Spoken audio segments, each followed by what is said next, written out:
Hey everybody, so apparently esports are now the future, with colleges lining up to start their own esports program, and even one now offering scholarships for the top Fortnite players. Let's talk about this.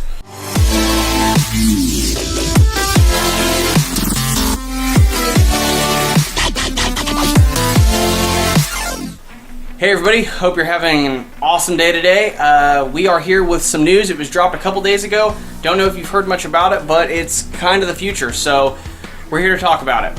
Now, apparently a university, Ashland University, has decided to offer scholarships for up to $4,000 towards college tuition for the top Fortnite players in their area, or for people applying to go to college there. Now, this is a huge step forward for the esports program as a whole.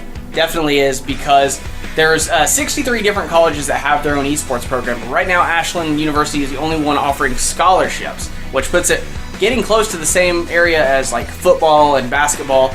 You know, you see kids go to high school and play football for their entire life, or play basketball for their entire life, and they don't rely on the academic scholarship as much as the sports scholarship. So this really puts esports as a whole, not just Fortnite, in the direction of an actual sport like basketball or football. Yep. So let's talk about this a little bit. What are your thoughts? My thoughts on this is it's actually a really great step in the right direction for me, because as big as video games as a whole have been, especially as much as they're still growing in the world today, it's just the next logical step. Yeah. You know, like you said, we have sports all over the place. We've had basketball, we have football, even bowling. You know, has its own. It just made sense. As popular as it is, it had to happen eventually. Yeah. And the fact that they're actually going to the extent of offering scholarships now, which I believe you said that was the first college. Yes, it was to actually offer it, which is massive. Yeah, it's huge. It's a huge step forward also, because believe it or not, you know, I expected a lot of parents to be abrasive about this, but actually, from what I've seen in the articles that I've read, parents have actually taken very, very good to this, and I think a lot of that has to do with, you know, there's always been that kind of stigma on games as a whole, or as people that play games, that, well, they're loners, they keep to themselves, it's not healthy. I mean, even as far as saying, you know, video games promote violence, and there's been no scientific evidence to support that whatsoever. No. But you've had parents up in arms for years now, screaming it, that, you know, it's not healthy. My son does nothing but play these stupid games. But now, you know, giving parents an opportunity to say, look, this is a social game anyway. He's playing with other people. He's building, you know, team skills, with Fortnite being, you know, most time people play squads or duos.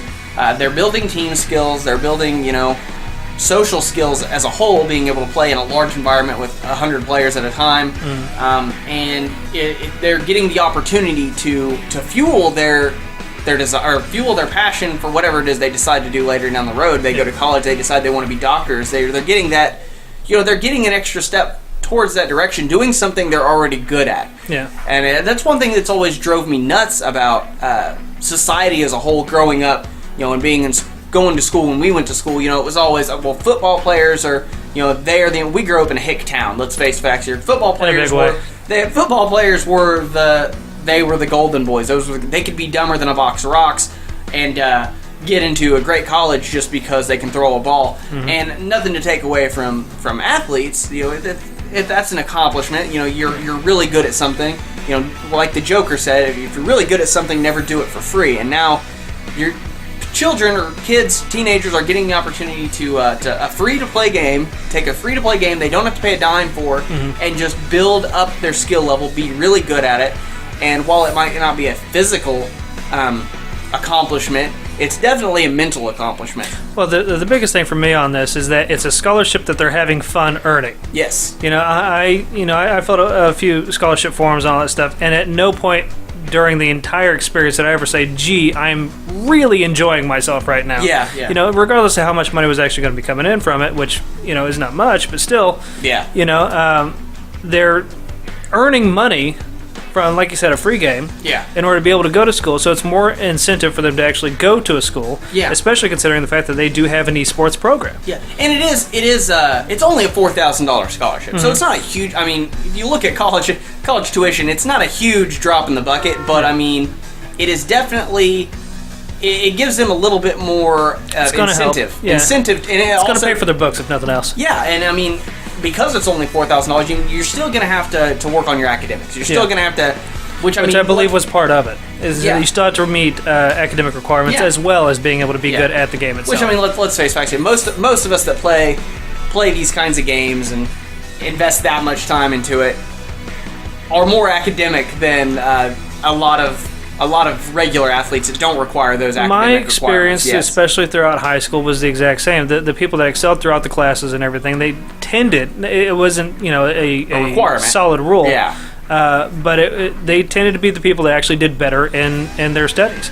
And I think it just kind of, again, makes sense that this was the natural progression for the people to actually be able to earn scholarships aside from just their academics. This gives them another opportunity. We all had the stereotypical geek in high school. Yes. He's got the pocket protector. He's got the taped glasses and all that other kind of stuff. And, we didn't have really that physical activity that gave us an opportunity to be able to go to high school.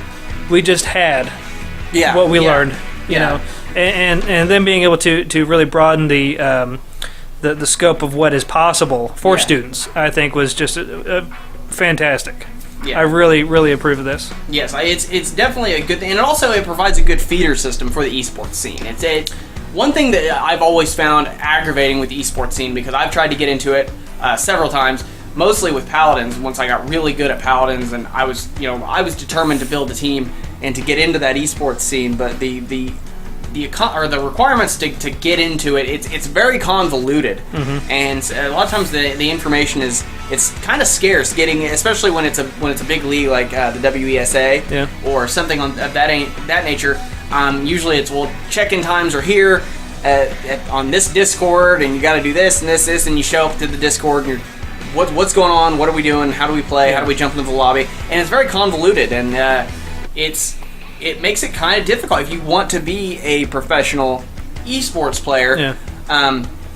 The information is kind of scarce and convoluted, and you got to know the right people and find the right chain, and this makes it a little bit, in my eyes, easier for somebody that's good at a game, especially a teenager who they have their schoolwork going on. They don't have time to go to a Discord, find a check-in time, find this, go do this now, and then show up to these test sessions, show up to these skirmishes. I mean, they don't have the time to go through the giant hoops that they would need to go to get on a spot. Because most of the sponsored teams, while I'll admit some of them are very skilled at the games, a lot of them are just whose parent has the most money to sponsor this team or to sponsor this person on this team. And this is a feeder system. This essentially brings a way for good players, no matter how much money they have, to have an opportunity to be that professional esports player.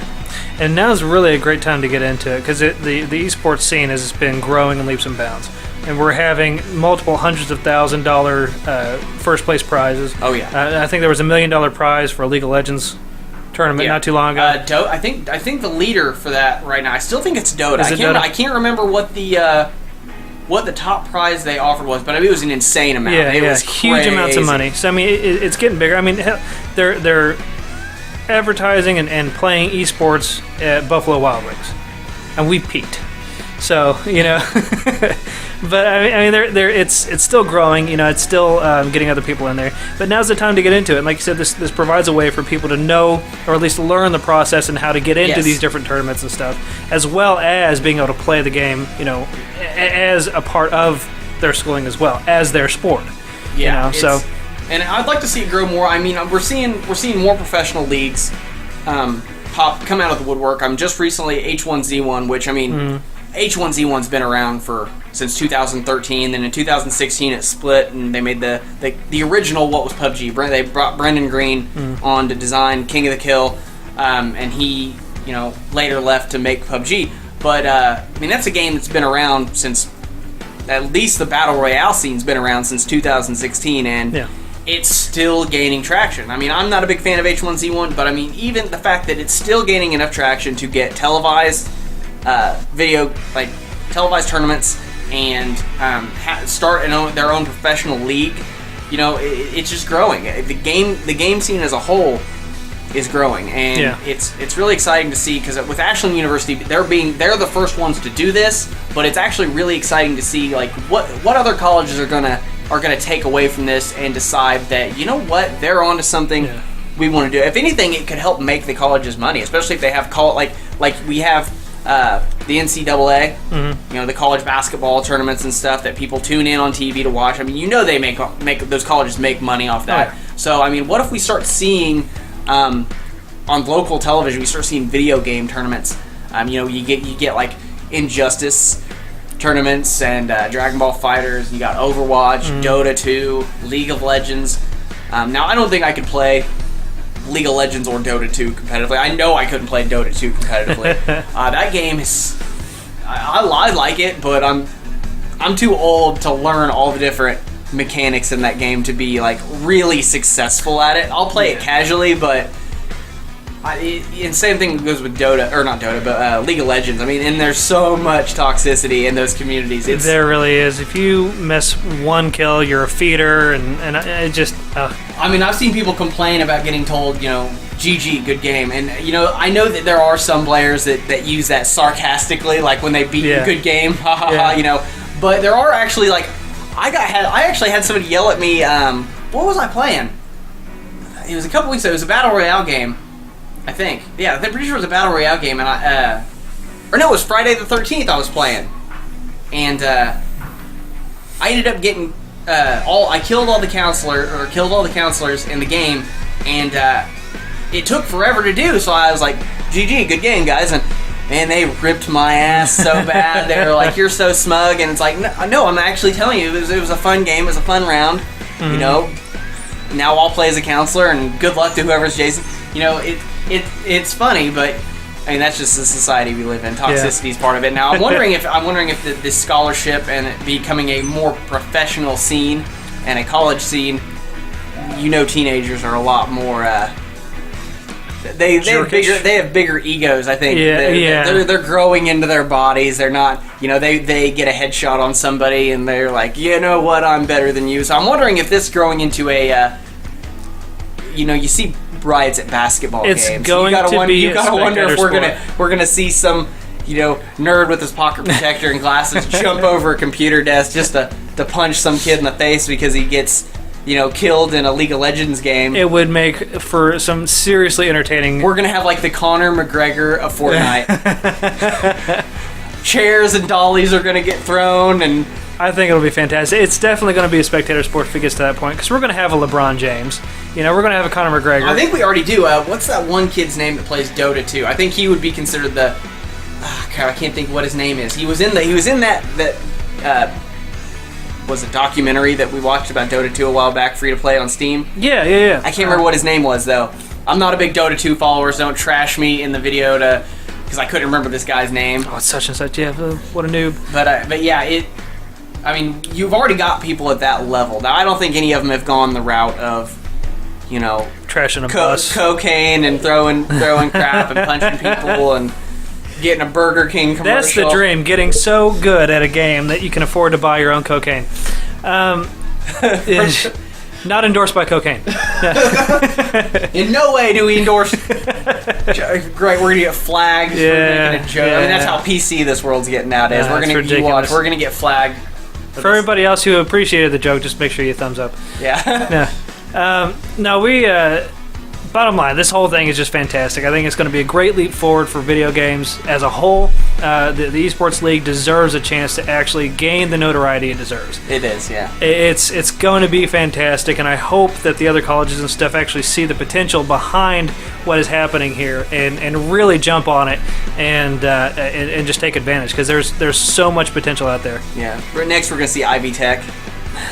We're gonna have like 40-year-old single moms getting on there and just owning people. I need to get my nursing degree, so I am going to own your ass. That would be amazing. Anyway. Some 30 to 40-year-old soccer mom getting on there just trash talking would just be amazing. I'd watch the hell out of that show. It would be great. Yeah. I'm gonna make my son come over and whoop your ass, kid. Anyway, okay, so that's all the time we got for today. We've already let this drag on a little bit too much. We'll try to cut it down a little bit. I hope you guys enjoyed this video. We had a lot of fun making it. We're trying to make these make these a little bit more entertaining. And if I had somebody comment in the last video, I want to go ahead and say, if you see me look away from the camera, it's really got nothing to do with me not wanting to look into the camera and talk to you guys. It has to do with our lighting. If you can't tell, it's really bright. So as of right now, I'm seeing spots everywhere. So that's how much I love you guys. I'm trying to look at the camera as much as possible. I'm burning my retinas doing so. So thank you guys for watching. If you like this video and you want to see more, please click that subscribe button. Click that thumbs up. If you want to make sure you get notifications anytime we upload, YouTube's been a little wonky with getting our notifications out. Click that bell icon over there, and we will see you guys next time. See you guys.